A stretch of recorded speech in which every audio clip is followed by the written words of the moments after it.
நாங்கள் சந்தோஷமாக எப்பொழுதும் இருக்கணும்னு ஒரு தாயை போல தேற்றுகிறவரும், தாய் மடியை போல அந்த மடியை எங்களுக்கு கொடுக்கிறவரும், ஒரு மார்பிள் அணைத்து கொள்ளக்கூடிய ஒரு தாயினுடைய நேசத்தையும் அன்பையும் எங்களுக்கு நீங்கள் எங்கள் வாழ்க்கையில் காமிச்சிருக்கிறீங்க. தாய்மடி தவழும் சிறு பிள்ளையை போல உங்களிடத்துல நாங்கள் எவ்வளோ பெரியவங்களா இருந்தாலும் நாங்கள் மகிழ்ச்சியாக இருக்க எங்களுக்கு கிருபை வச்சிருக்கிறீங்களே. நன்றி ஆண்டவரே. நான் உன்னை எப்படி மறப்பேன்? எருசலேமே, நான் உன்னை எப்படி மறப்பேன்? என்னுடைய மகிழ்ச்சியிலே முக்கியமான மகிழ்ச்சியை உன்னை நான் எண்ணாமல் போவேனோ என்று எங்களை தேற்றுகிறவர்.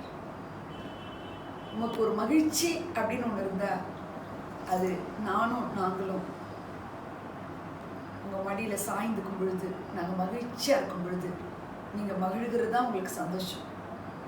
அவ்வளோ பெரிய தேவனை நாங்கள் தெய்வமாக கொண்டிருக்கிறது எவ்வளோ பெரிய சாக்கியம். இவ்வளோ பெரிய தேவன் எங்களுக்குள்ள வாழுகிறதுக்கு நீர் எங்களுக்கு கொடுத்த கிருபை எவ்வளோ பெருசு. நன்றி நன்றி நன்றி நன்றி ராஜா. நன்றி தகப்பனே, நன்றி ராஜா. தகப்பனே, இந்த நல்ல நாளிலே உடைய திருக்கரத்துக்கு தானே எங்கள் ஒவ்வொருவரையும் தாழ்த்தி ஒப்பு கொடுக்கிறோம். செய்தி வேளையிலே நீர் அடியாளை மறைத்து நீர் வெளிப்படும்படியாக நாங்கள் ஜெபிக்கிறோம். இயேசுவின் நாமத்தில் பிதாவே, ஆமென் ஆமென். கவலைகள் பெருகி கலங்கும் போது மகிழ்வித்தீரும் அன்பினார். கவலைகள் பெருகி கலங்கும் போது மகிழ்வித்தீரும் அன்பினார். என் கால்கள் சறுக்கி தடுமாறும் போது தாங்கி நீர் கிருபையினார். என் கால்கள் சறுக்கி தடுமாறும் போது தாங்கி நீர் கிருபையினார். என் மகிழ்ச்சியின் மகுடம் நீர்தானையா. என் மனவாளரே உமை மறவே. மகிழ்ச்சியின் மகுடம் நீர்தானையா. என் மனவாளரே உமை மறவே. எருசலேமே, நான் உன்னை மறந்தால் வலக்கரம் செயல் இழக்கும். எருசலேமே, நான் உன்னை மறந்தால் வலக்கரம் செயல் இழக்கும். மகிழ்ச்சியின் மகுடமாய் கருதாவிடில் நாவு ஒட்டிக்கொள்ளும். என் மகிழ்ச்சியின் மகுடமாய் கருதாவிடில் நாவு ஒட்டிக்கொள்ளும். மகிழ்ச்சியின் மகுடம் நீராயா. என் மனவாளரே உமை மறவே. மகிழ்ச்சியின் மகுடம் நீதானையா. என் மனவாளரே உமை மறவே. தாய்மடி தவழும் குழந்தை போல மகிழ்ச்சியாய் இருக்கின்றேன். தாய்மடி தவழும் குழந்தை போல மகிழ்ச்சியாய் இருக்கின்றேன். இப்போதும் எப்போதும் நம்பியுள்ளேன், உம்மையே நம்பியுள்ளேன். இப்போதும் எப்போதும் நம்பியுள்ளேன், உம்மையே நம்பியுள்ளேன். மகிழ்ச்சியின் மகுடம் நீதானையா. என் மனவாளரே உமை மறவே. என் மகிழ்ச்சியின் மகுடம் நீதானையா. என் மனவாளரே உமை மறவே. பார்வையில் சேருக்கு எனக்கு இல்லை, இருமாப்பு உள்ளத்தில் இல்லை. பார்வையில் சேருக்கு எனக்கு இல்லை, இருமாப்பு உள்ளத்தில் இல்லை. பயனற்ற உலகத்தின் செயல் பெறுவதில்லை. பயனற்ற உலகத்தில் செயல்களிலே நான் பங்கு பெறுவதில்லை. மகிழ்ச்சியின் மகுடம் நீதானையா என் மனவாளரே, உமை மறவேன். மகிழ்ச்சியின் மகுடம் நீதானையா என் மனவாளரே, உமை மறவேன். மகிழ்ச்சியின் மகுடம் நீதானையா என் மனவாளரே, உமை மறவேன். பல்வேற பாடல் நீரே, இரவெல்லாம் கனவு நீரே, மேலான சந்தோஷம் நீரே, நாளெல்லாம் உமை பாடுவேன். மேலான சந்தோஷம் நீரே, நாளெல்லாம் உமை பாடுவேன். ஹல்லேலூயா. கர்த்தருடைய ஜனமே, கர்த்தருடைய பிள்ளைகளே, கர்த்தர் உங்களோடு பேசும்படியாக கர்த்தர் எனக்கு சில காரியங்களை கற்றுக் கொடுத்ததை நான் உங்களிடத்தில் பகிர்ந்து கொள்கிறேன். ஆமென். ஹல்லேலூயா. இந்த செய்தியை கேட்கறதுக்கு முன்னாடி ஒரு தீர்க்க தரிசனமான ஒரு வார்த்தை நான் உங்கள் மேல் வைக்கிறேன். நீண்ட நாள் காத்திருக்குதல் இருதயத்தை இளைக்க பண்ணும். விரும்பினது வரும்போது அது ஜீவ விருட்சத்தை போல் இருக்கும். ஆமென். நீண்ட நாட்கள் நீங்கள் காத்திருந்து ஜெபித்து ஜெபித்து தோற்று போன காரியங்களை கர்த்தர் இந்த மாதத்தின் முடிவுக்குள்ளாக அதை வெற்றியாய் முடிய பண்ணுவார். ஹல்லேலூயா. ஹல்லேலூயா. ஜீவ விருட்சம் போல அது உங்களுடைய வாழ்க்கையில விருட்சம் எப்படி அங்காரமாய் துளிர்த்து பூத்து காய்த்து கனி கொடுக்கிறதோ அப்படியாய் நீங்கள் ஜெபித்த காரியங்கள், இந்த நாள் வரையில நடக்காத காரியங்கள் இந்த நாட்களில் நடக்கும். இந்த வார்த்தை உங்கள் வாழ்க்கையை புதுப்பிக்கும். இந்த வார்த்தை உங்கள் வாழ்க்கையில நன்மை செய்யும். ஆமென். God bless you. கர்த்தர் எப்பொழுதும் நமக்கு நல்லவராய் இருக்கிறார். ஒரு தீங்கும் நம்மளை அணுக போறது கிடையாது. ஏன்னா கேடு வரும் நாளில் கூடார மறைவிலே வைத்து காத்துக்கொள்கிற தேவன் நம்முடைய தேவனாய் இருக்கிறார். அவருடைய செட்டைகளின் நேரிலே உங்களை என்னை வைத்து அவர் பாதுகாக்கிறவராய் இருக்கிறார். ஆமென். ஹல்லேலூயா. இப்போ கர்த்தர் உங்களுக்கு சொல்லுகிற ஒரு வார்த்தை என்னன்னா, மைக்கேல் ஜாக்சன் தெரியுமா உங்களுக்கு? கேள்விப்பட்டிருக்கீங்களா? அவர்கிட்ட போயிட்டு எல்லாரும் என்ன கேட்டாங்களா, உங்களுக்கு எப்படி இந்த மியூசிக், எப்படி உங்களுக்கு இந்த மியூசிக் தெரியும் அப்படின்னு. He is a musician. அதுக்கு அவர் சிரிச்சுக்கிட்டே சொன்னார், ஐ ஆம் த மியூசிக் அப்படின்னா. மியூசிக்கு என்னகிட்ட இல்லை, நானே ஒரு மியூசிக்னு சொல்லிட்டார். ஐ ஆம் த மியூசிக். ஜீசஸும் பாருங்க, அவர் சொல்றாரு, ஐ ஆம் த ரிசரக்ஷன். நானே உயிர் செய்தலும், ஐ ஆம் த லைஃப், நானே ஜீவனுமா இருக்கிறேன். ஐ ஆம் த லைட், நானே வெளிச்சமா இருக்கிறேன். ஐ ஆம் த குட் ஷெப்பர்ட், நானே நல்ல மேய்ப்பன்னு சொல்றாரு. ஐ ஆம் த பிரெட், நானே ஜீவப்பம்னு சொல்றாரு. ஐ ஆம் த டோர், நானே வாசல் அப்படின்னு சொல்றாரு. வேற என்ன? ஐ ஆம் நானே திராட்சை செடி. ஹல்லேலூயா. நீங்கள் கொடிகள். நானே ஐ ஆம். ஹல்லேலூயா. ஐ am the bread, I am the light, I am த வே. நானே வழியா இருக்கிறேங்கிறார். நானே வழியும் சத்தியமும், நான் சொல்ல, நானே வழியும் சத்தியமும் ஜீவனுமா இருக்கிறேன். அப்போ அவரே எல்லாமா இருக்கிறாரு. பைபிள்ல மட்டும் இல்ல, ஒரு மனுஷனா உலகத்துக்கு வந்து அந்த ஐ ஆம் அப்படின்னு யூஸ் பண்றது அதிகமா யாருன்னா இருந்திருப்பாங்கன்னா நம்ம ஆண்டவராகிய இயேசு கிறிஸ்து மட்டும்தான். அவர் தான் ஐ ஆம்னு சொல்லிக்கிறார். அல்லேலூயா. மைக்கேல் ஜாக்சன் வேணா ஐ ஆம் த மியூசிக்னு மட்டும்தான் சொல்ல முடியும். வேற எதுவும் ஐ ஆம் த லைஃப்னு அவர் சொல்ல முடியாது. ஐ ஆம் தட் ஐ ஆம்ன்றார் பாரு. நானே அப்படிங்கிறார். இருக்கிறவராகவே இருக்கிறேன். ஐ ஆம் தட் ஐ ஆம், நான் இருக்கிற மாதிரி இருக்கிறேங்கிறார். ஐ ஆம். உங்களை பார்த்து நீங்க யார் அப்படின்னு கேட்டா ஐ ஆம் எ டீச்சர் அப்படின்னு நான் சொன்னேன்னா அது சரியான விடை கிடையாது. ஒரு டாக்டரை போயிட்டு ஐ ஆம் எ டாக்டர் அப்படி, ஹூ ஆர் யூ அப்படின்னு கேட்டா நீங்க யாரு அப்படின்னு கேட்டா அவங்க வந்து நான் ஒரு நர்ஸு, நான் ஒரு டாக்டர், நான் ஒரு டீச்சர் அப்படின்னா that is not the correct answer. That is her profession. Amen. அது அவங்களுடைய வேலை பணி, வேலை தளத்திலிருந்து அவங்க செய்கிற பணியை சொல்றாங்க. ஐ எம் எ டீச்சர் அப்படின்னு சொல்லலாம். அப்படின்னா that is not the correct answer. Who are you அப்படின்னா ஹூ ஆர் யூ அப்படின்னு கேட்டா, உங்களை பார்த்து நீங்க யாரு அப்படின்னு கேட்டா நீங்க என்ன சொல்லுவீங்களே?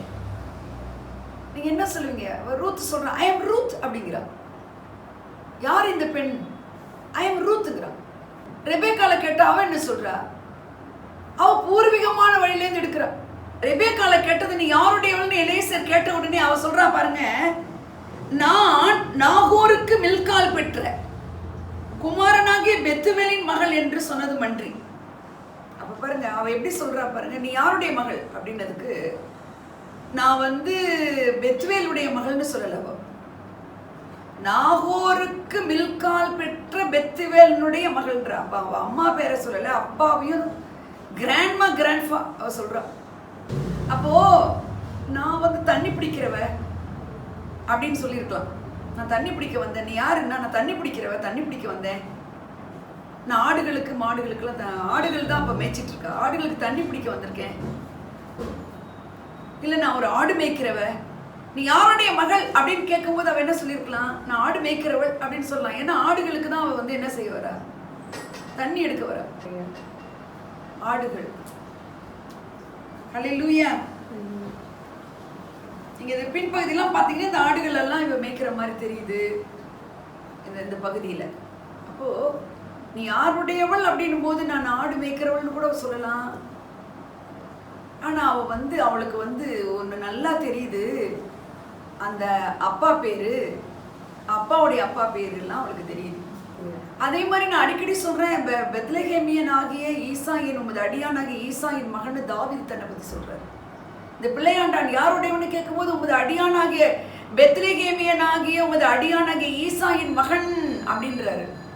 ரூத் சொல்றாங்க, எதுவுமே சொல்ல. ரூத்துக்கு பேக்ரவுண்டே சரி கிடையாது நம்மள மாதிரி. அதனால அவ ஐ எம் ரூத்ன்ட்டா. ஹல்லேலூயா. I am Ruth. உங்களை கேட்டா நீங்க என்ன சொல்லுவீங்க? ஐ ஆம் what? I am the child of God. Amen. I am the child of God. I am the child of God. Who are யூன்னு கேட்டா உங்களுடைய உள்ளத்துல ஃபர்ஸ்ட் என்ன ஆன்சர் வரணும்? உங்க உள்ளத்துல நான் ஆண்டவருடைய பிள்ளை. ஹல்லேலூயா. நான் ஆண்டவருடைய பிள்ளை. அவருடைய வித்து எனக்குள்ள இருக்கு. அவர் எனக்குள்ள வாடுறாரு. ஆமென். என்னோட டிஎன்ஏ, என்னோட ஆர்என்ஏ, என்னோட உள்ள இருக்கிற ஜீன்ஸ் எல்லாமே அவருடையது. இவங்க தான் சொல்ல முடியும் நான் ஆண்டவருடைய பிள்ளைன்னு சொல்லிட்டு. இப்ப பாருங்க, நம்ம ரோமர் 8:14 இப்படி சொல்லுது, எவர்கள் தேவனுடைய ஆவியிலே நடத்தப்படுகிறார்களோ அவர்கள் தேவனுடைய புத்திரராய் இருக்கிறார்கள் என்று சொல்லப்படுது. ஹல்லேலூயா. தேவனுடைய புத்திரர் சொல்லலாம் எல்லாரும், தேவனுடைய புத்திரர். அப்ப தேவனுடைய புத்திரருக்கு எப்படி தேவனுடைய புத்திரரா இருக்க முடியும்னா தேவனுடைய ஆவியில நடத்தப்படணும். அதுக்கு அடுத்த வசனத்துல பின்னாடிலாம் நீங்க பாத்தீங்கன்னா, நம்ம அப்பா பிதாவை என்று கூப்பிட பண்ணுகிற புத்திர ஸ்வீகாரத்தின் ஆவியை நம்ம உடையவர்களா இருக்கிறோம். இப்போ இந்த புத்திர ஸ்வீகாரம் அப்படிங்கிற ஒரு வார்த்தை உலக பிரகாரமான ஒரு வார்த்தை. புத்திர ஸ்வீகாரம், புத்திர ஸ்வீகாரம். அதுக்கு இங்கிலீஷ்ல அடாப்ஷன் அப்படின்னு சொல்லுவாங்க. இப்போ இந்த அடாப்ஷன் போது பாத்தீங்கன்னா, இந்த உலக பிரகாரமா ஆண் குழந்தை இல்லாதவங்க குழந்தை என்ன செய்வாங்க? தத்து எடுப்பாங்க பாருங்க. பிள்ளை இல்லாதவங்களும் பேபி அடாப்ட் பண்ணுவாங்க, தத்து எடுத்தவங்கன்னு சொல்லுவாங்க. அப்போ அந்த அத மாதிரி நிறைய பேர் என்ன நினைக்கிறோம், இந்த அடாப்ஷன்ற வேர்டு இங்க வர்றதுனால நம்ம அந்த அடாப்ஷன்ற வேர்டை உலக பிரகாரமான ஒரு செயலை அடிப்படையா கொண்டு அந்த அடாப்ஷனுக்கு நம்ம ஒரு வெயிட்டே கொடுக்கறது கிடையாது.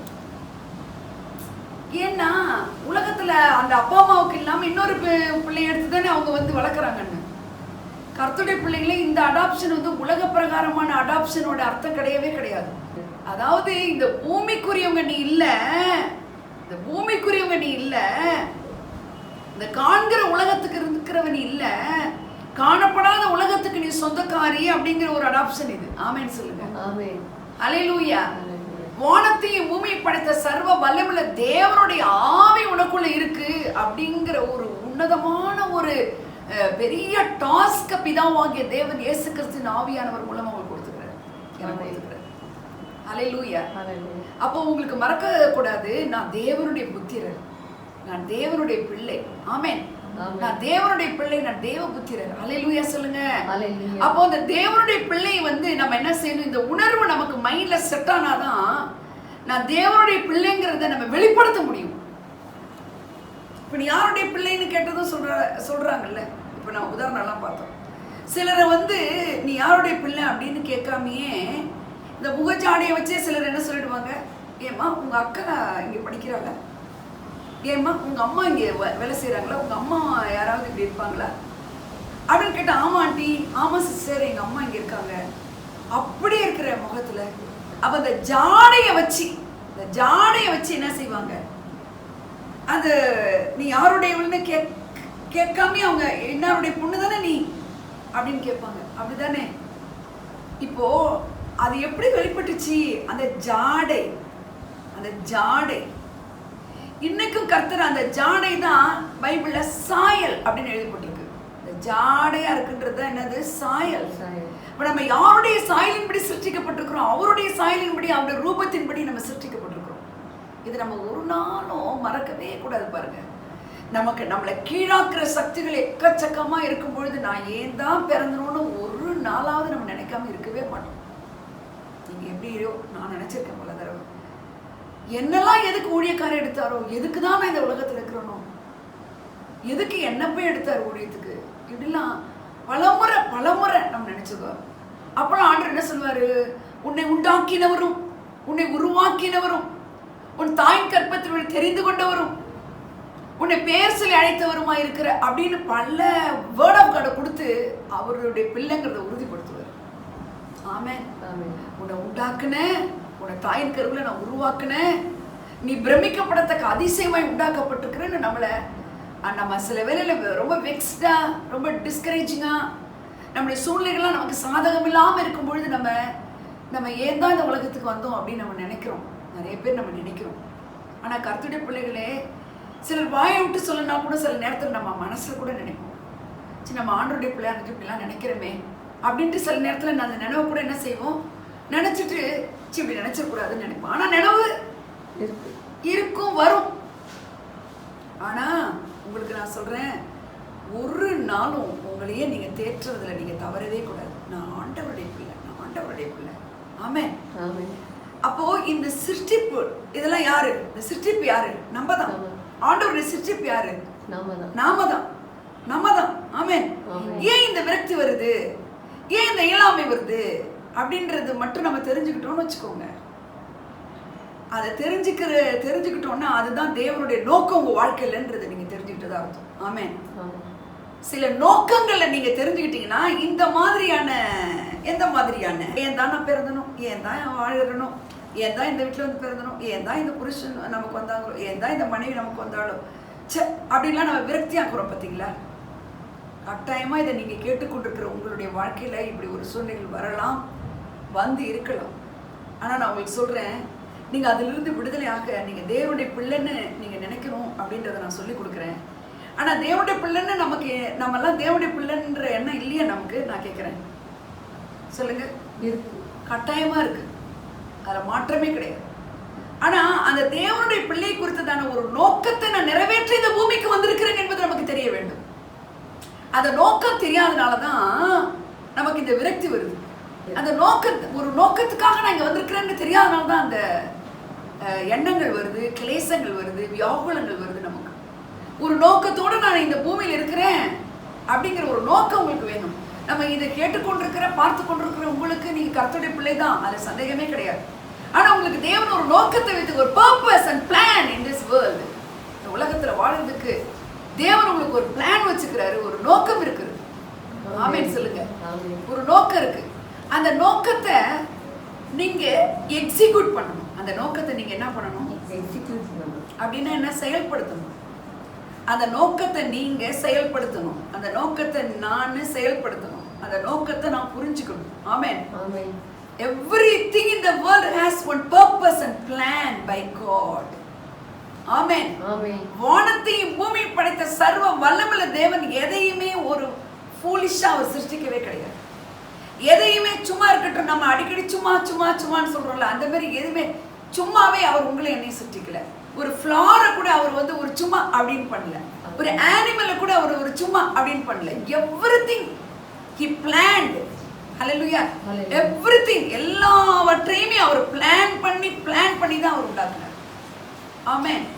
நீங்க வந்து சிருஷ்டிப்பு குறித்து ஆதியாகமம் 1 எடுத்து படிச்சீங்கன்னா எவ்வளவு அழகாய் சிருஷ்டித்திருக்கிறார். எல்லாவற்றையும் ரொம்ப அழகாய் பிளான் பண்ணி சிருஷ்டித்ததுனால தான் அவர் அதை பார்த்துட்டு அவர் சொல்றாரு, அது அவர் பார்க்கும்போது எல்லாம் நன்றாக இருந்ததுன்னு சொல்றாரு. அதை பார்த்துட்டு இட் வாஸ் குட், நல்லா இருக்குன்றார். அல்லேலூயா. அதை பார்த்துட்டு எதை சும்மா அப்படின்னா அதை நின்று பார்த்து ரசிக்கணும்னு அவருக்கு தேவை கிடையாது. சும்மா அப்படி உண்டாக்குனா அப்போ நான் அந்த பர்பஸ், உங்களை குறித்ததான பர்பஸ் தெரிஞ்சா இந்த கர்த்தருடைய பிள்ளைங்கிற நோக்கத்தை நிறைவேற்றுவதில் நீங்க கவனமா இருப்பீங்க. அப்போ நான் தியானிச்சுட்டு இருக்கும்போது அந்த பர்பஸ் அப்படிங்கிறத நான் தியானிக்கும் போது அந்த பர்பஸ்க்கு பின்னாடி ஒரு முக்கியமான ஒரு குணாதிசயம் இருக்குது. அந்த பர்பஸை நான் உணரணும்னா ரொம்ப முக்கியம். இது we are all children of God, எல்லாருக்கும் தெரியும். அதில் விரக்தியும் வேதனைகளும் வரும்பொழுது அது வரக்கூடாதுங்கிறதுக்கு காட் என்னை கிரியேட் பண்ணிருக்கிறாரு. இந்த உலகத்தில் நான் இருக்கிறதுக்கு ஒரு பர்பஸ் இருக்குன்னு நினைக்கணும். ஆமென். அந்த பர்பஸை நீங்க தவறாம நினைக்கிறதுக்கு உங்களுக்கு சில ஹேபிட்ஸ் வேணும்னு சொல்றாங்க. என்ன வேணும்? ஹேபிட்ஸ். ஹேபிட்ஸ், ஒரு சில ஹேபிட்ஸ் இருக்கும் பொழுதுதான் அந்த பர்பஸ்க்கு உங்களுக்கு சால்வ் ஆகும். ஹேபிட் தான் ஒரு மனுஷனுக்கு. பாருங்க, அனிமல்ஸ்க்கு சில ஹேபிட்ஸ் இருக்கு இல்ல, பிளான்ட்ஸ்க்கு கூட சில ஹேபிட்ஸ் இருக்கு. இவ்வளவு நாள் கழிச்சு அது பூக்குறது அதோட ஹேபிட். அல்லேலூயா. சில காரியங்கள் அதிலிருந்து வெளிப்படுறதெல்லாம் ஹேபிட்ஸ். இப்ப நம்மளை குறித்து பார்ப்போம். நமக்கு காட் வந்து சில ஹேபிட்ஸ் வைக்கிறாரு. அந்த ஹேபிட்ஸ் நம்ம கிட்ட அவர் எதிர்பார்க்கிறார். பிரேயர் பண்றது ஒரு ஹேபிட், பைபிள் ரீட் பண்றது ஒரு ஹேபிட். அல்லேலூயா. அல்லேலூயா. டிசிப்ளின் பண்ணிக்கிறது ஒரு ஹேபிட், குளிக்கிறது ஒரு ஹேபிட், ஈட்டிங் ஒரு ஹேபிட், ட்ரிங்கிங் ஒரு ஹேபிட், ஸ்லீப்பிங் ஒரு ஹேபிட், வாக்கிங் ஒரு ஹேபிட். பாருங்க, பைபிள் ரீடிங் ஒரு ஹேபிட். ஹேபிட்டா ஆக்கணும் நம்ம. எங்க ஹேபிட்னா ரிப்பீட்டடா செய்யறது தான் ஹேபிட். ஒரு நாள் சாப்பிட்டு 10 மாசம் சாப்பிடாம இருக்கிறோமா? ஒரு நாள் தூங்கிட்டு அப்போ குழந்தைய சின்னதுல என்ன செஞ்சோம்? தூங்க வச்சோம், ஊட்டி விட்டோம். அது அப்படியே ஹேபிட். நேரம் ஆன உடனே அதுக்கு பசிக்குது. ஸோ சில ஹேபிட்ஸை கல்டிவேட் பண்ற மாதிரியே பிரேயர் இஸ் a ஹேபிட்டா இருக்கணும். ஆமென். ஆமென். ஆமென். அதே மாதிரி reading the word of God, அந்த வேர்ட் ஆஃப் காடுக்குள்ள இருக்கிறவரை கண்டுபிடிக்கிறது ஒரு ஹேபிட்டா இருக்கணும். இந்த பழக்கம் இருக்கிறவங்களுக்கு தான், இந்த பழக்கத்தை ரொட்டீனைஸ் பண்றவங்களுக்கு தான் இந்த பர்பஸை காட் ரிவீல் பண்ணுவார். அப்போ இந்த பர்பஸ் தெளிவா இருக்கிறவங்க அடிக்கடி என்ன செய்ய மாட்டாங்க? இந்த மாதிரி நான் ஏன் தான் இருக்கிறனோ, என்னை எதுக்கு தான் படைச்சாரோ, எல்லாரும் தான் தேவனுடைய பிள்ளைகள், நானும் தான் தேவனுடைய பிள்ளை, எல்லாரும் தான் தேவனுடைய பிள்ளை அப்படின்னு விரக்தியா இருக்கக்கூடாது நம்ம. ஆமென். அப்ப மீண்டும் மீண்டும் நான் சொல்றேன், உங்களுடைய வாழ்க்கையில நீங்க தேவனுடைய பிள்ளை. ஆமென். நீங்க சொல்லணும், I am the child of God. Who are you அப்படின்னு கேட்டா உங்களுக்கு என்ன தெரியணும்? I am the child of God. I have the purpose. நான் தேவனுடைய பிள்ளை, எனக்கு ஒரு நோக்கம் இருக்கிறது. அந்த நோக்கத்தை நிறைவேற்ற சில பழக்க வழக்கங்களை நான் உண்டாக்கி கொள்கிறேன். அப்ப நல்லா கவனிங்க, I am the child of Godங்கிறத நீங்க மறக்க கூடாது. இந்த child of God ரோமர் 8ல நீங்க பின்னாடி அந்த 15ல இருந்து பின்னாடி வந்தீங்கன்னா அந்த 19 எடுத்து வாசிக்கலாமா? அந்த 15 வாசிக்கலாமா? நாம் பிள்ளைகளானால் திரும்பவும் பயப்படுகிறதற்கு நீங்கள் அடிமைத்தனத்தின் ஆவியை பெறாமல். நீங்க யாருக்கு அடிமை கிடையாது. அடிமைத்தனத்தின் ஆவியை நீங்கள் பெற்றுக்கொள்ளல. நீங்க அடிமைத்தனத்தின் ஆவி உங்களுக்கு கிடையாது. நீங்க யாருக்குமே அடிமை கிடையாது. பெறாமல் அப்பா பிதாவே என்று கூப்பிட பண்ணுகிற புத்திர ஸ்வீகாரத்தின் ஆவியை பெற்றீர்கள். ஓகே, நாம் பிள்ளைகளானால் நாம் தேவனுடைய பிள்ளைகளா இருக்கிறோம் என்று ஆவியானவர் தாமே நம்முடைய ஆவியுடனே கூட சாட்சி கொடுக்கிறார். ஆமென். நாம் பிள்ளைகளானால் சுதந்திரரும். பாருங்க, நாம் பிள்ளைகளானால் சுதந்திரரும். ஆமென்னா நம்ம அவருடைய பிள்ளை. ஒவ்வொருவரும் I am the child of God. சுதந்திர வீதம் உனக்கு சொந்தம், அவருதெல்லாம் உனக்கு சொந்தம். ஆமென் சொல்லுங்க. சொல்லுங்க. அந்த சுதந்திரம்ன்ற வேர்டு தான் நான் இப்ப சொல்ல போறேன். அடுத்தது என்ன? பிள்ளைகளானால் சுதந்திரரும் ஆமே. சுதந்திரரும் ஆமே சொல்லுங்க. சுதந்திரரும் ஆமே. சுதந்திரரும் ஆமே. சுதந்திரம்னா என்ன சொல்றது? சுதந்திரம்னா என்ன? சுதந்திரம்னா என்ன? கவனிங்க, அப்பாவதெல்லாம் நீ அனுபவிக்கிறதுக்கு உனக்கு ரைட்ஸ். அப்பாவது எல்லாமே உனக்கு உள்ள இருக்குது. ஹலோ, அப்பாவது எல்லாமே உனக்கு உள்ள இருக்கு. அதுதான் சுதந்திரம். That is inherent inherited asset, inherit ஆயிருக்கு. அப்படின்னா ஆவியானவரால நமக்குள்ள அனுப்பப்பட்டாயிடுச்சு. Inherited asset, inherited capacity, inherited potentiality, தேவனிடத்திலிருந்து நமக்கு கடத்தப்பட்ட, உள்ள அனுப்பப்பட்ட, அல்லேலூயா, உள்ள இருக்கக்கூடிய ஆற்றல், வல்லமை, அல்லேலூயா. அப்புறம் என்னது, எல்லாம் அனுபவிக்கக்கூடிய அங்கீகாரம். ஆமென். நான் பிள்ளைகள்னா எல்லாத்தையும் தள்ளி வச்சுட்டு அவர் பிள்ளையா வைக்கல. அவருடைய சுதந்திர வீதம் எல்லாமே உங்களுக்கு சொந்தம். அப்பதான் நீ பிள்ளை. நான் பிள்ளை பிள்ளைன்ட்டு பிச்சைக்காரன் கிடையாது நம்முடைய ஆண்டவர். அல்லேலூயா. நான் பிள்ளைகள் ஆனால் சுதந்திரருமாமே. தேவனுடைய சுதந்திரரும், தேவனுடைய சுதந்திரரும், கிறிஸ்துவுக்கு உடன் சுதந்திரரும். எவ்வளவு நல்லா இருக்கு பாருங்க. கிறிஸ்துவோட கோபான்னா கிறிஸ்துவுக்கு என்னென்னலாம் எபிலிட்டியோ அத்தனை உனக்கு இருக்குன்னு அர்த்தம். அவருடைய உடன் சுதந்திரர் அப்படின்னா கோபான், சிப்ளிங். ஆமென். நான் இது வரைக்கும் சொன்னது உங்களுக்கு புரிஞ்சுச்சா? இப்ப சுதந்திரம் சொல்லுங்க எல்லாரும். சுதந்திரம். அப்ப சுதந்திரரும் ஆமேன்னா அதுக்குள்ள என்ன அர்த்தம்னா அந்த எபிலிட்டி, அந்த ஆற்றல், அந்த கெப்பாசிட்டி, அந்த வல்லமை, ஆற்றல், அந்த உள்ள அடங்கி இருக்கக்கூடிய அந்த இன்சைடுக்குள்ள இருக்கக்கூடிய தேவனிடத்திலிருந்து கடத்தப்பட்ட அந்த இன்சைடு உள்ளுக்குள்ள இருக்கக்கூடிய எல்லாமே ஆவியானவரால் உங்களுக்குள்ள இருக்கிறது எல்லாமே உனக்கு சொந்தம். இயேசு கிறிஸ்துக்கு என்னெல்லாம் சொந்தமோ அத்தனை உனக்கு சொந்தங்கிற வெளிப்பாடு உனக்கு வேண்டும். ஆமென். ஆமென். சுதந்திரரும் ஆமென். இந்த சுதந்திரத்தை நீங்க கவனிங்க. இந்த சுதந்திரத்தை நீங்க பெற்றுக்கொள்றதுக்கு எந்த ஸ்கூலுக்கும் போய் லேர்ன் பண்ண வேண்டாம். இந்த சுதந்திரத்தை நீங்க ஆப்ரேட் பண்றதுக்கு you should not be learned. நீங்க கற்றுக்கொள்ள வேண்டிய அவசியமும் கிடையாது. ஒரு லாங்குவேஜ் கற்றுக்கிற மாதிரி, ஒரு ட்ரைனிங் போய் கற்றுக்கிற மாதிரி, இது உங்களுக்கு பளிச்சுன்னு தெரியணும். நீ பிள்ளைன்னா உன் பிள்ளைக்கு எல்லாமே சொந்தம். பிள்ளைக்கு எல்லாமே சொந்தம். So it is not earned. நீ சம்பாதிச்சு வாங்கல. It is a gift. It is a gift. It is a gift. It is a gift. ஆமென். ஆமென். இது உனக்கு எப்படி கொடுக்கப்பட்டிருக்கு? ஈவாக கொடுக்கப்பட்டிருக்கு. இது எப்படி கொடுக்கப்பட்டிருக்கு? ஈவா கொடுக்கப்பட்டிருக்கு. நீங்க நல்லவங்க கெட்டவங்கன்னு பார்த்து இல்ல, அவரு பிள்ளை ஆயிட்ட. இந்த பிள்ளை அடங்குதோ இல்லை, பிள்ளைக்கு தான் எல்லாம் சொந்தம். அதே மாதிரி ஆண்டோடைய பிள்ளை ஆன உடனே அந்த சுதந்திர வீதம் அத்தனை நமக்கு வந்துருச்சு. அல்லேலூயா. இப்போ இந்த சுதந்திர வீதத்தை, that is the gift. ஆமென். இந்த சுதந்திர வீதம் இப்ப எங்க இருக்குது? உள்ள இருக்குது. இந்த சுதந்திர வீதம் எங்க இருக்கு? உள்ள. இந்த சுதந்திர வீதத்தை நீங்க வெளிப்படுத்தணும்னு ஆண்டவர் உங்களை வச்சுக்கிறார் இந்த உலகத்துல. ஆமென். நான் கதை அடிக்கல. அதுல 19 இருக்கு பாருங்க. 19 வாசிமா. மேலும் தேவனுடைய புத்திரர் வெளிப்படுவதற்கு, தேவனுடைய புத்திரர் யாரை? நம்ப இந்த புத்திர ஸ்வீகாரம், அந்த சுதந்திர வீதம் வெளிப்படுவதற்கு சிருஷ்டியானது இந்த உலகத்துல இருக்கிற எல்லா சிருஷ்டிப்பு மக்களும், நீங்களும் நானும் இன்க்ளூடிங், மிகுந்த ஆவலோட காத்திருக்கு. ஆண்டவர் உங்களை என்ன நோக்கத்தோட இங்க வச்சுக்கிறாரு? அந்த பர்பஸ், அந்த புத்திர ஸ்வீகாரத்தினுடைய வெளிப்பாடுகள் வெளியரங்கமாக வேண்டும் என்ற நோக்கத்துக்காக இங்க வைத்திருக்கிறார். நான் சொல்றது உங்களுக்கு புரியுதா? இந்த புத்திர ஸ்வீகாரம், அந்த புத்திர ஸ்வீகாரத்துல கிடைக்கக்கூடிய அந்த சுதந்திர வீதம் இருக்கு பாத்தீங்களா? அந்த சுதந்திர வீதம், that is inherited from Father God to Jesus to Spirit of God. Spirit of Godல இருந்து உங்களுக்கு வந்திருக்குது பாருங்க. அல்லேலூயா. அது உள்ள இருக்குது பாருங்க. அந்த உள்ள இருக்கக்கூடிய அந்த ஆற்றலையும் அந்த கெப்பாசிட்டியவும் அந்த திறனையும் செயலாக்கும் வல்லமையவும், ஆமென், அதை நீங்க வெளிப்படுத்தணுங்கிறதுக்காக சர்வ சிருஷ்டி ஏங்கி தவிக்கிறதாம். ஆசீர்வாதம். அதேனென்றால் சிருஷ்டியானது அழிவுக்குரிய அடிமைத்தனத்தின் அழிந்து போகிறதுக்காக அல்ல, அந்த அடிமைத்தனத்துக்கு அல்ல, விடுதலையாக்கப்பட்டு தேவனுடைய பிள்ளைகளுக்குரிய மகிமையான சுயாதீனத்தை பெற்றுக்கொள்ளும் என்கிற நம்பிக்கையோட அந்த சிருஷ்டியானது சுய இஷ்டத்தினாலே அல்ல, கீழ்ப்படுத்தினவராலேயே மாயைக்கு கீழ்ப்பட்டிருக்கிறது.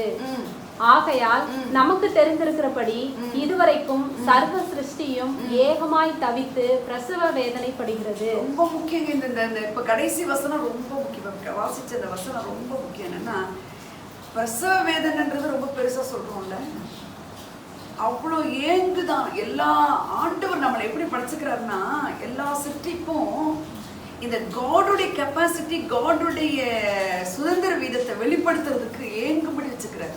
அப்போ யார் மூலமா அது வெளிப்படும்?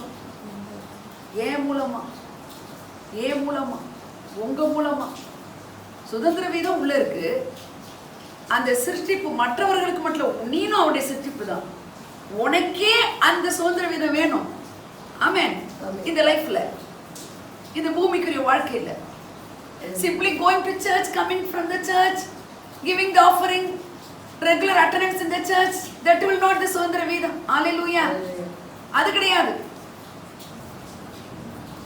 இந்த உள்ள இன்சைடுக்குள்ள அவர் இருக்கிற அந்த ஆற்றலையும் வல்லமையும் நீங்க மற்றவர்களுக்கு வெளிப்படுத்தும், உங்களுடைய வாழ்க்கையிலேயே அதை வெளிப்படுத்தும்படியாய் கர்த்தர் உங்களை அப்படி வச்சுக்கிறார். ஆமென். சொல்லுங்க. அந்த அத்தனை சிருஷ்டிப்பும் ஏங்குது. இதுதாங்க நோக்கம். அந்த ஆற்றல், அந்த கெப்பாசிட்டி, அந்த பொட்டென்ஷியாலிட்டி இன்சைட் இருக்கு. அதுக்கு தான் நான் சொல்றேன் அதை கிஃப்ட் அப்படின்னு சொல்றேன். இது இந்த கிஃப்ட்டுங்கிறது நான் எதுல இந்த வேர்ட் ஆஃப் காட் எடுக்கிறேன்னா, எஃபிஷியன்ஸ்ல 2ஆம் அதிகாரம் 8னுடைய கடைசி பகுதியில் அந்த வசனம் அப்படி இருக்கிறது. இது உங்களால் உண்டானதல்ல, இது உங்களால் உண்டானதல்ல, இது தேவனுடைய ஈவு, இது தேவனுடைய ஈவு. It is the gift of God. So you are not only the child of God, you are the gift of God. Amen. You are the gift of God. You are the gift of God. Amen. நீனே ஒரு கிஃப்ட்ங்கறார் ஆண்டவர். ஆமென் சொல்லுங்க. It is the gift of God. God உங்களை ஒரு கிஃப்ட்டா வச்சுக்கிறார். மற்றவங்க உங்களுக்கே கிஃப்ட்டா வச்சுக்கிறார். ஹalleluya சொல்லுங்க. ஹalleluya. Gift of God. சொல்லுங்க, I am the gift of God. I am the gift of God. I am the gift of God. I am the Who are you அப்படினு கேட்டா என்ன சொல்லுவீங்க? I am the child of God. I am the gift of God. எதுக்கு நீங்க அவருக்கு கிஃப்ட்டா இருக்கீங்க? அவரை வெளிப்படுத்துறதுக்கு இருக்கீங்க. ஆமென். அது என்ன gift அது? சீக்கிரமா நான் முடிக்கிறேன். இப்போ பாருங்க, fish இருக்கு. Listen to me please. மீன் இருக்கு. மீனோட குவாலிட்டி என்ன? நீந்தறது. நீந்தறது is a gift. Swimming is the gift of fish. Amen. Birds இருக்கு, பறவைகள் இருக்கு. பறவை என்ன செய்யுது? பறக்குது. பறக்குது. பறக்குது is a gift of God. Hallelujah. Hallelujah. Plant இருக்கு. Plant என்ன செய்யுது? பூக்குது, காய்க்குது. That is the gift. அப்போ ஒவ்வொருத்துக்குள்ளவே தான் அந்த gift இருக்கு. நீந்தறதுங்கிற gift ஃபிஷ்க்கு உள்ள இருக்கு. பறக்கணும்ங்கற gift பேர்டுக்கு உள்ள இருக்கு. மரம் பூத்து காய்த்து கனி கொடுக்கணும்ங்கற gift மரத்துக்கு உள்ள இருக்கு. நீனே அவர் giftனா அந்த gift அவர்தான்னா அந்த gift எங்க இருக்கு? சொல்லுங்க. எனக்குள்ள இருக்கு. எனக்குள்ள இருக்கு. எனக்குள்ள இருக்கு. ஒரு ஃப்ரூட் இருக்கு. இப்போ பிளான்ட் என்ன செய்யுது? அது மரமாவது அது என்ன கொடுக்குது? கனி கொடுக்குது. கனி கொடுக்குது இல்லைங்களா? கனி கொடுக்குது. கனி கொடுக்குது. அந்த கனிக்கு உள்ள என்ன இருக்குது? சீட் இருக்குது. சீட் இருக்குது. கனிக்குள்ள என்ன இருக்கு? இப்போ seed is a gift. Seed is a gift. மாம்பழத்தினுடைய விதை, மாம்பழத்துக்கு என்னது? the gift. seed is the gift. You are the seed of God. நீ தேவனுடைய விதை, வித்தா இருக்கிறாய். ஹalleluya. ஹalleluya. 2 கொரிந்தியர் 9ஆம் அதிகாரம் 10ஆம் வசனம் சீக்கிரமா வாசிங்க. விதைக்கிறவனுக்கு விதையையும் புசிக்கிறதற்கு ஆகாரத்தையும் அளிக்கிறவர். பாருங்க, விதைக்கிறவனுக்கு விதையை அளிக்கிறவர் அவரு. புசிக்கிறதுக்கு ஆகாரம் அந்த விதையிலிருந்து உண்டாகிறது. அவ விதைக்கிறதுக்கு விதை கொடுக்கிறவர் யாரு? தேவன். ஒரு பழம் இருக்குன்னா அந்த பழத்துக்குள்ள இன்சைடுக்குள்ளவே இந்த சீடு இருக்கு. இப்ப கவனிங்க, இந்த சீடுக்குள்ள எத்தனை மாம்பழம் இருக்கு? ஒன்னு. ஒரு மாம்பழத்துக்குள்ள ஒரு சீடு இருக்கு. ஒரு சீடுக்குள்ள எத்தனை மாம்பழம் இருக்கு? அநேக மாம்பழம். அது உங்களுக்கு கவுண்ட்லெஸ். அந்த ஒரு விதை ஒரு மரமா மாறும். அந்த ஒவ்வொரு மரத்துல இருந்து எத்தனை கனிகள் இருக்கும்? நிறைய. மல்டிப்ளை பண்ணவே முடியாது. ஹalleluya. அவ்வளோ கனிகள் கொடுக்கும். அப்ப அந்த ஒன் சீடு மல்டிப்ளை ஆகுது பாருங்க. அப்ப God உங்களை ஒரு கிஃப்ட்னு வச்சது எதுக்கு தெரியுமா? I am the gift. ஏன் நீங்க உணரணும் நான் சொல்றேன்னா, நீங்க சர்வ சிருஷ்டிக்கும் உங்களுக்குள்ள இருக்கிறவரை மற்றவங்களுக்கு வெளிப்படுத்த எப்படி ஒரு கனிக்குள்ள சீடு மல்டிப்ளை ஆகுது, அப்படி போல நீங்க அநேகர ஒரு பேக்கேஜா உங்களுக்குள்ள இருக்கிற அந்த ஆற்றல்ன்ற ஒரு பேக்கேஜுக்குள்ள லட்சக்கணக்கான மக்களை நீங்க வச்சுக்கிறீங்க. சால்வேஷனுக்குள்ள நடத்தக்கூடிய மக்களை நீங்க வச்சுக்கிறீங்க. ஆண்டவரை சுமந்துட்டு போகிற மக்களை உங்களுக்குள்ள நீங்க வச்சுக்கிறீங்க. குணமாக்குற வல்லமையை எடுத்துட்டு போற அநேக மக்களுக்கு நீங்க சுகம்ங்கிற ஒரு வல்லமை நீங்க எடுத்துட்டு போறீங்க. ஒரு தரித்திரத்தில் இருக்கிறவங்களுக்கு அவர் செழிப்பாக்குறவர், செழிப்பாக்குறவர் என்ற ஒரு வல்லமை உங்களுக்குள்ள வச்சு அநேகருக்கு நீங்க அந்த வல்லமை வெளிப்படுத்தணும். So you are the gift of God. Amen. Fish can't live without water. இல்லங்க, மீனால தண்ணி இல்லாம வாழ முடியாது. So எது அதுக்கு அவசியம்? தண்ணி. பறவைக்கு காற்று மண்டலம், பிளான்ட்டுக்கு பூமி வேணும், உனக்கு காட் வேணும். உனக்கு காட் வேணும். இதை சொல்றதுக்கு தான் you are gifted by God. Amen. You are the gift of God. Amen. Hallelujah. Hallelujah. Hallelujah. Hallelujah. எத்தனை பேருக்கு நான் பேசுறது புரியுது? உங்களுக்குள்ள அந்த அந்த விதை இருக்குது, இயேசுங்கிற ஒரு விதை இருக்குது. ஆமென். Amen. அதை நீங்க சர்வசிட்டி ஏங்கிக் கொண்டிருக்குது, சர்வசிட்டி ஏங்கிக் கொண்டிருக்கு. எதுக்கு? அந்த விதைய எப்படி ஒரு மாம்பழத்துக்குள்ள ஒரு விதை இருந்து அந்த விதை முளைத்த பிறகு லட்சக்கணக்கான பழங்கள், அதுல இருக்கிற விதைகள், யோசிச்சு பாருங்களேன் கொஞ்சம் கற்பனைக்குள்ள. அதே மாதிரி உங்களுக்குள்ள இருக்கிற இயேசுவை மற்றவர்களுக்கு நீங்க வெளிப்படுத்தணும்னு சர்வசிட்டி ஏங்கிக் கொண்டிருக்கும்படி தான் கர்த்தர் உங்களை இந்த பூமியில வைத்திருக்கிறார். Amen. ஹல்லேலூயா.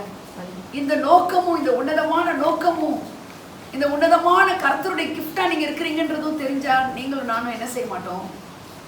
இந்த பூமிக்குரிய பிரச்சனைகள் உங்களை கீழே இழுக்கும் பொழுது அதுல நம்ம அழமாட்டோம். ஏதோ ஒரு நிமிஷம் அழுக வந்தாலும் ஒரு நிமிஷம் நம்ம தோற்று போற மாதிரி இருந்தா கூட நான் சொல்றேன், நீங்க ஜெயிக்க பிறந்திருக்கிறீங்க. Amen. You are the victory. Amen. You are the victory. I am the victory. I am the gift of God. நீங்க கடந்து போகும்போதே சொல்லணும், இன்னைக்கு நான் யாருக்கு நான் கிஃப்டா இருக்க போறேன்னு தெரியல. என்னுடைய கிஃப்ட் எனக்குள்ள இருக்கிறவரை நான் மற்றவர்களுக்கு நான் அளிக்க போறேன். ஒரு package. Salvation is a package. எப்போ அவரை உள்ள கூப்பிட்டியோ அவர் வந்து உனக்குள்ள இருந்து அநேக சிற்றிப்புகளுக்கு முன்ன ஒரு ஆசீர்வாதமா வைத்திருக்கிறார். ஆமென். Amen. ஹல்லேலூயா. ஜெனிசிஸ் 1ஆம் அதிகாரத்துல 11-12 நான் வாசிக்கிறேன். பூமியானது புல்லையும் விதையை பிறப்பிக்கும் பூண்டுகளையும் பூமியின் மேல் தங்களில், நல்லா கவனிங்க, பூமியின் மேல் தங்களில் தங்கள் விதைகளை உடைய. இந்த விதை வந்து எதுக்குள்ளதான் இருக்குது? கனிக்குள்ளதான் இருக்கு. ஆமென். விதை எதுக்குள்ள இருக்கு? கனிக்குள்ள. உங்களுக்குள்ள இருக்கிற அந்த கிஃப்ட் எதுக்குள்ள இருக்கு? உங்களுக்குள்ள இருக்கு. அந்த கிஃப்ட் தான் சீட். ஆமென். ஹல்லேலூயா. ஆண்டவருடைய படைப்பு அப்படிதான், உனக்கு உள்ள அவர் தங்கி இருக்கிறாரு. ஹல்லேலூயா. ஹல்லேலூயா. பாருங்க, அதனதன் பூமியின் மேல் தங்களில் தங்கள் விதைகளை உடைய கனிகளை தங்களில் தங்கள் ஜாதியின்படியே கொடுக்கும் கனி விருட்சங்களையும் முளைப்பிக்க கடவுது என்றார். அது அப்படி ஆயிற்று. அல்லேலூயா. தங்களில் தங்கள் விதைகளை, நல்ல தங்கள் விதை, எந்த ஒரு ஃப்ரூட் எடுத்தாலும் அது உள்ள என்ன இருக்கும்? ஒரே ஒரு விதை தான் அந்த கனிக்கு முன்னாடி இருக்கும். முந்திரி கொட்டைன்னு சொல்றோம் பாத்தீங்களா? அதுக்கு பேரு முந்திரி. அல்லேலூயா. அதுதான் கனியை விட்டு வெளியில இருக்கு, ஆனாலும் அதுல அட்டாச்சா தான் இருக்கு. ஆமென். அப்ப நான் என்ன சொல்ல வரேன்னா, அந்த ஆற்றல், அந்த சீடு வந்து அந்த ஃப்ரூட்டுக்குள்ள இருக்கிற மாதிரி நீங்க தான் இன்னைக்கு அவருக்கு ஃப்ரூட்ஸ். அந்த ஃப்ரூட்டுக்குள்ள தான் ஜீசஸ்ன்ற வேர்ட் இருக்கு, சீட் இருக்கு. ஆமென். இந்த சீடை தான் நீங்க என்ன பண்ணணும்? மற்றவர்களுக்கு மேனிஃபெஸ்ட் பண்ணியும். So you are the gift. எப்படி ஃபிஷ்ஷுக்கு ஸ்விம்மிங் ஒரு கிஃப்டோ, பேர்டுக்கு ஃப்ளைங் ஒரு கிஃப்டோ, பிளான்ட்ஸ்க்கு பூத்து காய்த்து கனி கொடுக்குறது ஒரு கிஃப்டோ, அது மாதிரி நீ கர்த்தரையும் கர்த்தருடைய ராஜ்யத்தையும் கர்த்தருடைய ஜனமாய் மாத்துகிறது நீ gift. Who are you? I am the gift of God.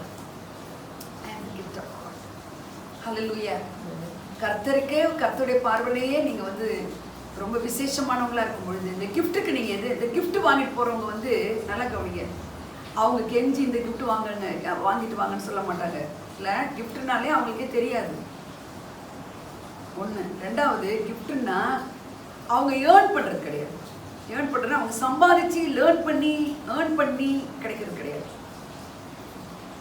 ஆமென். இலவசமாக கிடைக்கிறது. காட் இலவசமாக உங்களுக்குள்ள தங்கி எதுக்காக? அவரை வெளிப்படுத்தும்படியாக உங்களை வச்சுக்கிறார். ஸோ உங்களுடைய identity, you are the gift, you are the seed, you are the child. God bless you.